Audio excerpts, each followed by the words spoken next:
Hey guys, look at here. So I'm porting up this Shindaiwa, and I had to drop the cylinder down significantly, right? So it had 56,000 squish without the base gasket. So I dropped it down. What would that be? 44 thousandths of an inch, because I've got 22,000 squish now. But dropping it down so far, it changes things. And I didn't have this in mind whenever I ported my Shindaiwa. But I'm going to show you I have it in mind now. And that's this. So my Shindaiwa, I trenched the cases and I cut out all of this material right here, right? But the problem is it's not a bottom-fed saw, meaning it's not coming up this way. My transfers are not here. So on like a 372, that makes a difference to cut this away. But on this, I think I increased my case volume whenever I did that. So on these transfers, I cut them all the way out like this so that it would go in and flow better. However, this saw does not flow that way. It flows through the piston. Now, you'll come around the side of the piston as well, because this is, let me get something I can point with. There we go. So, there is negative space right there. Okay, so it will come up through the side for sure, but its primary porting is through the middle of the piston right here. I don't know if I'd say primary, but that's what we got going on. That's where your fuel flows. It does not flow right here. Now, we're trained to think that it does, but on this saw, it does not. That skirt comes all the way down, almost completely flush to the bottom here, blocking off anything that may be going on right here. So, with this one, I had talked with James a little bit in email. Oh, by the way, James, if you're watching this, send me another email. I've kind of lost your information.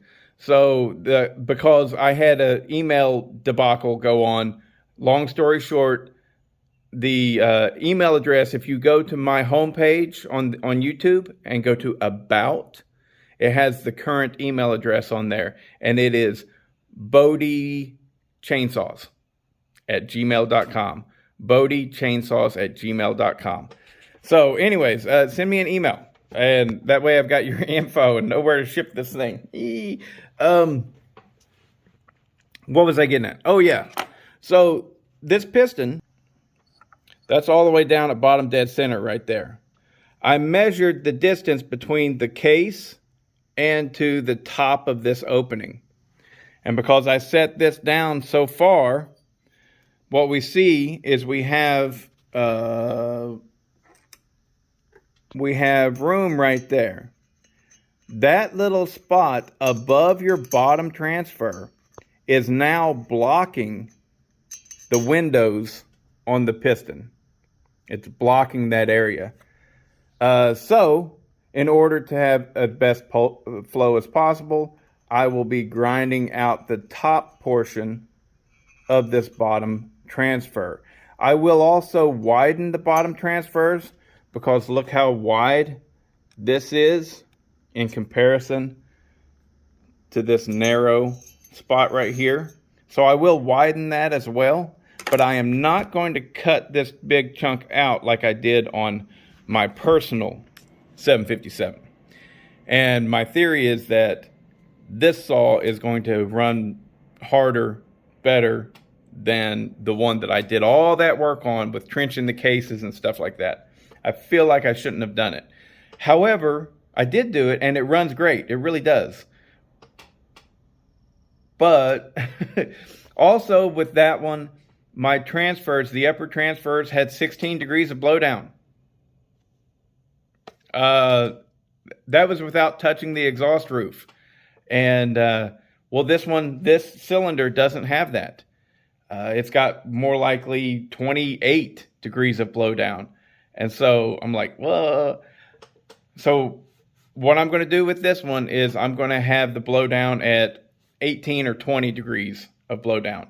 And I think that it'll actually run better. So that's the story for now. I'm going to continue porting, and you'll see the finished product. Okay, so we got the Shindaiwa 757 here, and we all finished with the port work. The numbers did not fall where I wanted them to fall, but I think they probably fell better. But anyways, which is odd. Why wasn't I aiming for that? Well, basically, I give myself a safety net. See what I'm saying? If I want the exhaust to go to 98, then I'll mark it at 100, you know, so that I don't go too far and everything.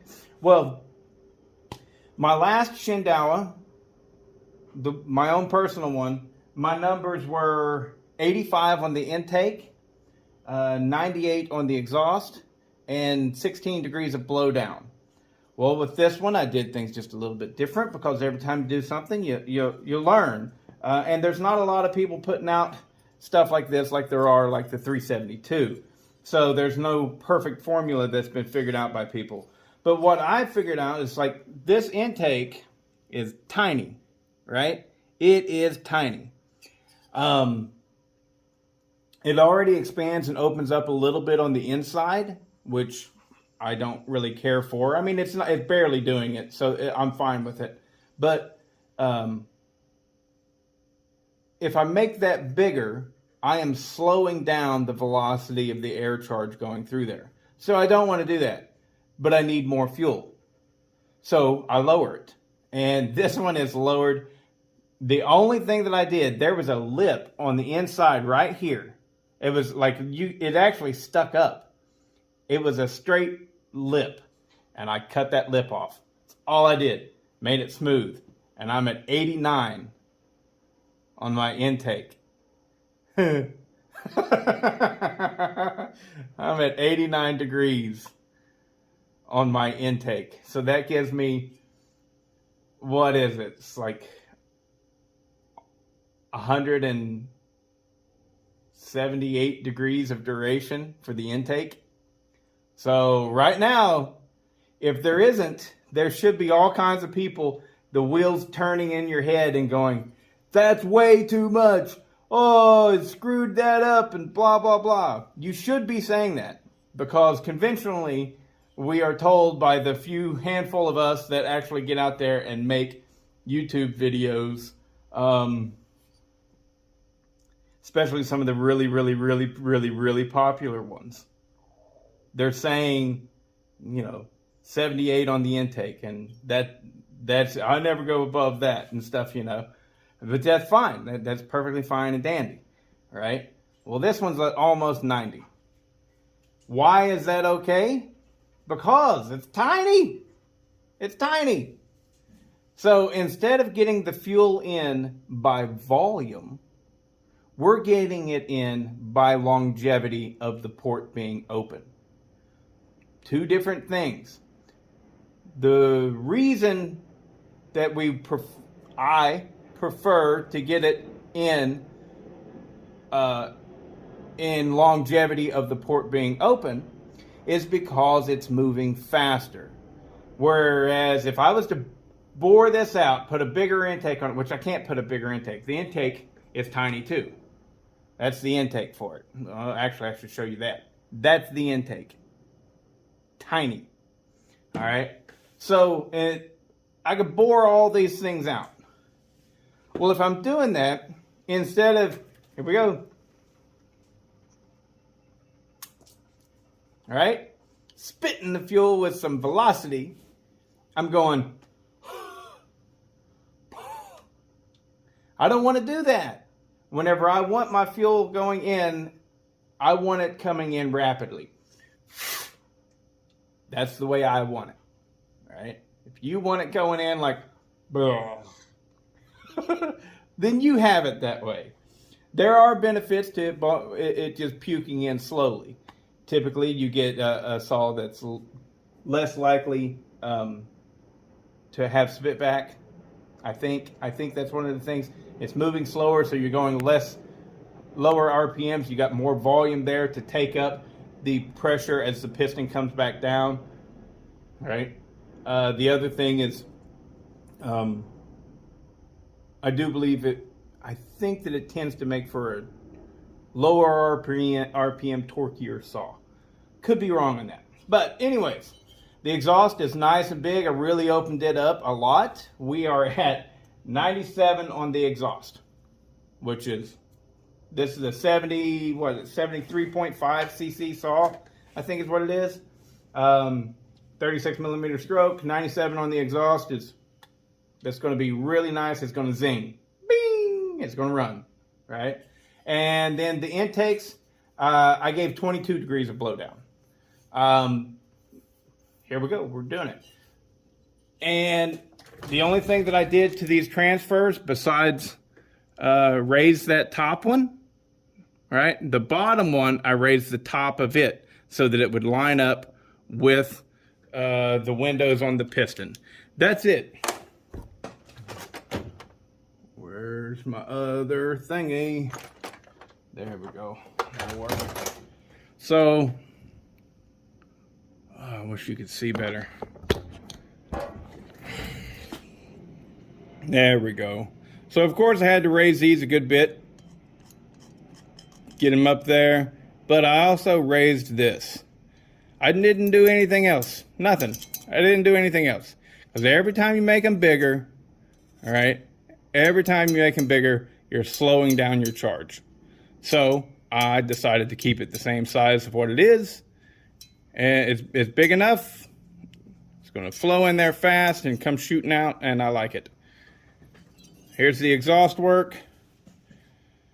It's nice and smooth, but again, not polished. Intake is tiny. There's my pinky finger. It gets stopped. Little tiny intake. And that right there is what's going to allow me to get away with 89 degrees of duration. I think I might have to go back in here and put some JB Weld on that. I might have to. And that's understandable. You know? Things happen. So we don't always get it perfect. But I think that I nailed this one, and I think it's going to be a real good running saw. Really good running saw. We shall see. But that nearly 90 on that intake duration, I'm excited to put it together and run it and just see for myself. I'm really excited. Personally, do I think that it's going to have spitback? No, I don't, because mine is running at 85, and there's no hint of spitback whatsoever. There's also no lag in trigger. You know, that I got a nice, fast, really responsive trigger. Runs great. But yeah, all the things that I failed on my own personal one, I think that I have fixed with this one. Only one way to tell. Let's put it back together and get it in the wood as soon as possible. But as all of us, I do have a separate life from chainsaws, and I think I'm done for the day, because I still got to do muffler mod on this thing and put them all together as well. Oh, this one too needs new crank seals. The Echo doesn't need new crank seals because I had it running before and it never had any hints whatsoever of needing crank seals, so it doesn't get crank seals. But this one right here is a completely unknown commodity, and it's definitely going to get new crank seals both sides. All right.